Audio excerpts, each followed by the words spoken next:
Hey guys, it's 10:30 at night, and I'm just finishing a little work at the showroom that I'm trying to rent out. I have 4 spaces that I've been working on, and got one of them rented to a bookstore. I'm trying to rent the other 3 out, and I was thinking uh, how much joy it is to be an entrepreneur, but at the same time, the misconception a lot of people have on what it takes to have your own business and to be an entrepreneur. And a lot of people think that you have to be smart, and I could definitely uh, prove that you don't have to be smart to own your own business. I'm living proof of that. I was the class clown. I did terrible at school, and I academically am absolutely insufficient. But I think what I lack in school smarts is a lot of love for people, and also persistence, hard work. I enjoy what I do, and because of that, I think that's why I've been in business for myself for the last 25 years. And last night, I shampooed the carpet in the showroom until 1:30 in the morning. You can see my hands are completely bruised. They may have to amputate my arm for that. And just kidding, of course, but it was hard. It was a lot of work. And I wake up at 6:30, and I bring my kids to school, and I run 6.5 miles. I go to CrossFit for an hour. And after they're taken care of, from volleyball to ice skating and whatever else they need to do, I have a little time from 9 o'clock till about 11, sometimes midnight, to paint the showroom, to change the electrical outlets, to do anything I need to have the space ready. And it doesn't even guarantee that I will have it rented. It just means that it's more presentable for somebody to come in and see the space. And the first impression is a big deal. I read a businessman's book once that said the cheapest way to add value to something is to clean it. And that's what I've been focusing on. And I think it's made a huge deal. There's 70 receptacles on the walls, and I don't have a clue how to change the receptacles, but I found the way. And I shampooed the carpet, and I painted the walls. I removed all the old signage. This is just one showroom. They weren't matching receptacles, and I found a way to take 70 receptacles, unplug them, have brand new ones, have all the light switches, the more modern light switches, and make it presentable. Painted the cabinet, removed a lot of old hardware and things, and you can see it's a space now that people can walk into and imagine whatever their business is going to be, to rent the space out. And when I first moved here, we had a guy come over, and he was starting his business for the first year, and he kept saying how he's a branding expert and what's my brand. And well, almost 25 years at that time, I've never thought about a brand or anything like that. And he kind of mocked me, and he said, "Oh, you just don't know. You're not intelligent enough to run a business." And in that time frame, I really thought about it, and I think that my brand is kindness. And it sounds very cliche, it sounds stupid to say, but I think that I've been good to people, and people have been good to me back in business. If you're honest and you genuinely love people, you'll have success from that. And I want to tell you an amazing story.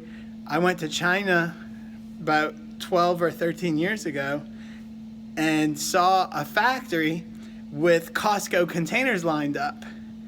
And I didn't know what they sold. I have no idea what the product was. All I know is that factory was selling so much goods to Costco that they had a line every time I passed it. So I decided to ask the driver to bring me to the factory and open the doors, walk into the factory, and I see that they have those barrel sinks that the barrel vanities with the granite tops and the brass fittings. And I was like, I'm in furniture. I can do a barrel vanity. I could sell this. And walk in, and the guy in the corner was sweeping the floor, and he had missing teeth, holes in his shoes, a white shirt with holes in the shirt, very dirty. And my heart kind of sank, and I felt a lot of compassion for this guy. I felt like I'm already in a third world country, and here's a janitor who's really at the bottom of the barrel of a country that's not even developed yet. At that time, China was nothing. It was just dirt roads. Not all of it, but a whole lot of it was. And I approached the man, and I started to joke with him, and I asked him questions, and I asked how his day was, and I was smiling. And he was extremely funny. He was extremely confident. And I went to the showroom. I looked at the product they had in the factory, and something else drew me back to the guy. And I said, I'm going to make his day. I'm going to make this guy's day. I'm going to go talk to him. And I went back to him, and I said, hey, I got a question for you. And he was cleaning the floor, and he was like, what is it? And I said, are you married? And he said, yeah, I'm married. And I said, are you afraid of your wife? And he started laughing, and he knew that I'm trying to joke with him. And I think he had an idea that I was trying to connect with him. And he said, no, I'm not afraid of my wife. And he used this word that I speak Mandarin Chinese, probably 30%, I don't know fully, but I didn't understand the word he used. So I went back to my translator, and she cracked up laughing. And I said, well, what did he say? She said, he just told me that he's not afraid of his wife. He's terrified of her.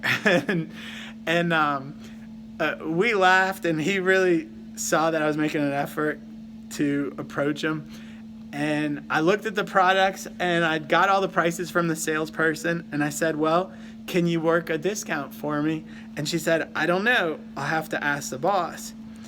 And she went back to that guy that I thought was the janitor, and he wound up owning the factory, and he was just cleaning the floor of his own factory. He wasn't dressed nice. He had no one to impress.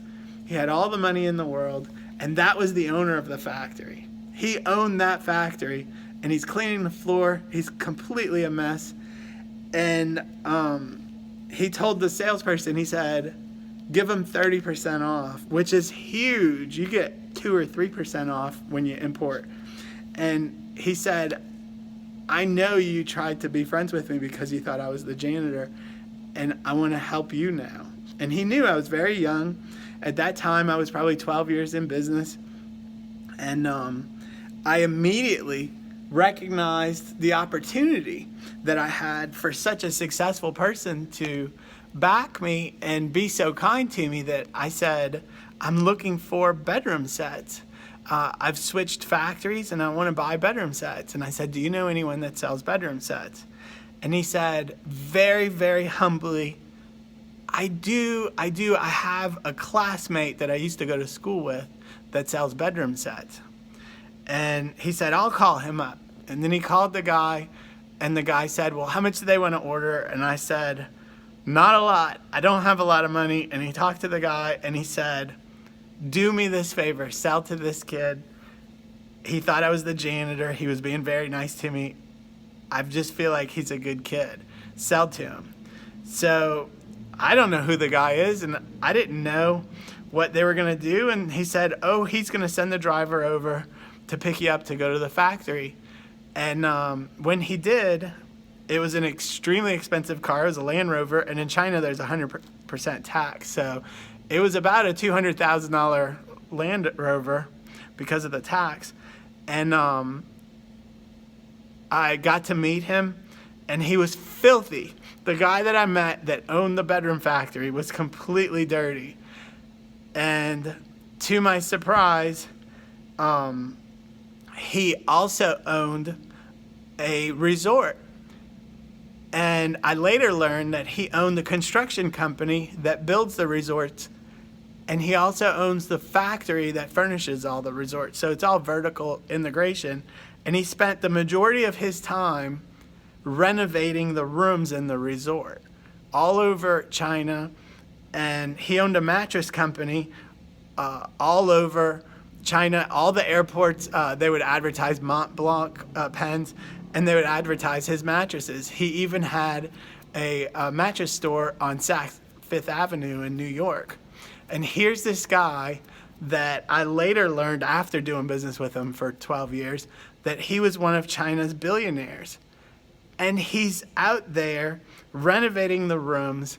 He's completely filthy, and he's working because he loves it. It's not for the money of it. He just enjoys work. And I've met so many people like that over the years that I think that it can be a brand. You can be kind as a brand. You can love people as a brand. You can connect with people. And that's how you can start your business and do well and thrive, is those networking. There's lots of bad people in business, but there's also the good people that will be honest and have your back and be there for you when you need them. And I, for about 12 years, bought bedroom sets from that guy. And it was a very prosperous time during Hurricane Katrina. Nobody could buy furniture, and he was producing an endless supply of bedroom sets. I sold to Ricky Jackson from the Saints. I sold to Fats Domino, the musician in New Orleans, and several other celebrities. And they were $5,000-$6,000 bedroom sets that I got just because I thought the Sink Factory guy was a janitor. And it goes back to kindness, decency, and a lot of hard work. You don't have to be smart to succeed in business. You really have to care. I painted this showroom so many times to get it perfect that I finally had this paintbrush for the bottom of the baseboards and any areas that I missed. This little tiny paintbrush for the entire showroom to make sure that all the paint in the baseboards were level, they were even, and everywhere between the door jambs and everything was just perfect. And those are things that you don't do unless you love what you do, you enjoy it, and it just gives me a chance to rent this space. It doesn't even guarantee that I'll have this place rented, but at the same time, look, I got paint on my shoulder.